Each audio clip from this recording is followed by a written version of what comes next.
this is your Mimi Shane again. Welcome back to our channel. For today's video po, pag-uusapan lang po natin kung mababalik pa po ba ang 10,000 points na reward dito kay Popo Live Up kung nagkaroon po kayo ng violation.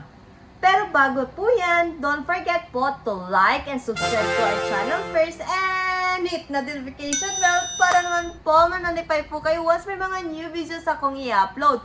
Thank you so much mga ka-fam!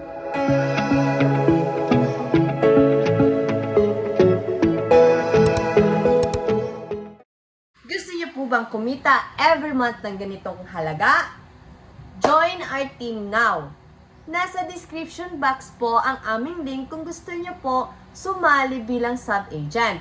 At ito naman po ang aming ID number kung gusto niyo po maging host dito kay Popo Live Up.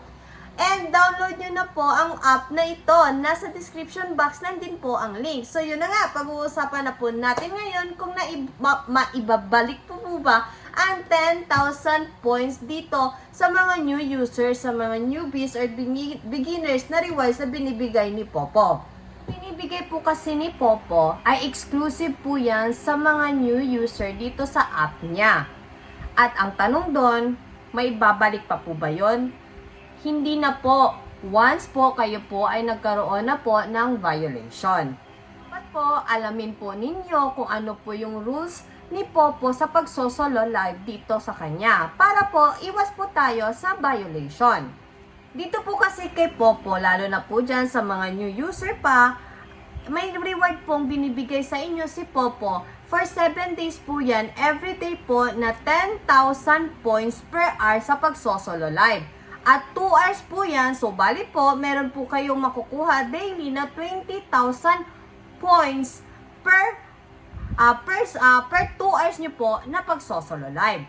At kung gusto nyo po malaman kung ano po yung rules ni Popo dito po para iwas po kayo sa violations, ay nasa playlist ko lang po yung video. Ito po yung video na dapat yung panoorin para malaman po ninyo kung ano po yung mga regulation ni Popo once na nagsosolo live.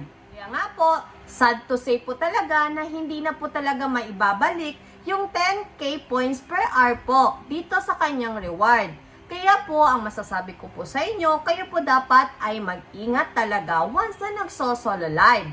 Bigyan ko po kayo ng mga example na para iwas violation po ha. Dapat po hindi po kayo nakahiga at iwasan nyo din po na paalis-alis sa inyong solo live. Tiisin nyo po muna, hanggang 7 days lang naman po yung binibigay ni Popo sa mga new user.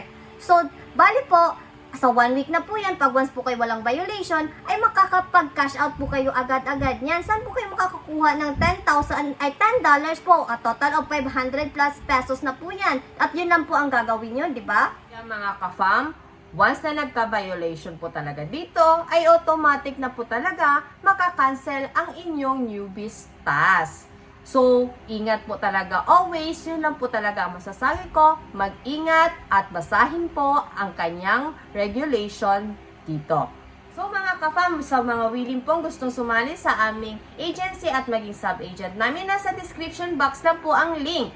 At ito po yung aming ID number kung gusto nyo po maging host dito sa aming agency. At ito naman po ang aming Facebook page. Kung may mga katanungan po kayo, i-chat nyo lang po kami at wag po kayong mahiya. Please like and follow din po ang aming Facebook page. So this is your Mimi Shane again. Thank you for watching and see you on our next vlog po. Bye-bye po!